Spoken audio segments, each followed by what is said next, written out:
J'ai défait environ 150 granges, petites, moyennes et grosses, dans ma carrière.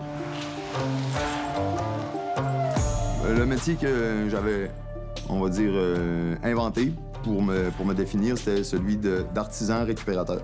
Donc l'artisan récupérateur, il fait à peu près n'importe quel type de choses avec ce qu'il récupère. Donc moi, je me spécialisais dans les vieux bâtiments. J'ai fait ça par passion, par besoin aussi. Finalement, c'est devenu un métier, puis c'est devenu une partie de mon être, on va dire. Parce que maintenant, je peux pas me promener à des endroits sans regarder tout le patrimoine en bois qu'il y a et qui est en train de se perdre aussi par endroits et de penser qu'est-ce qu'on peut faire avec ça. J'habitais à proximité d'une grange comme ça. Et puis, à tous les jours, je pouvais admirer la beauté tranquille de la grange. Et puis, un jour, je me suis arrêtée en plein hiver, je l'ai photographiée. La série des granges que j'ai intitulée Portrait, c'est une série qui se déroule en plein hiver.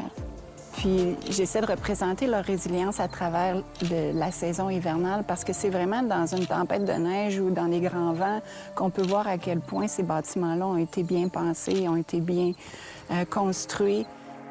Le travail de récupération aide à la préservation parce qu'il permet aux matériaux de continuer à vivre plutôt que d'être démolis et complètement jetés.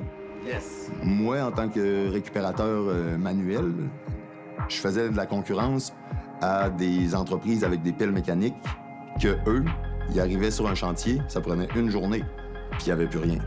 Moi, ça me puait au nez parce que le patrimoine bâti ancien, on peut pas le refaire.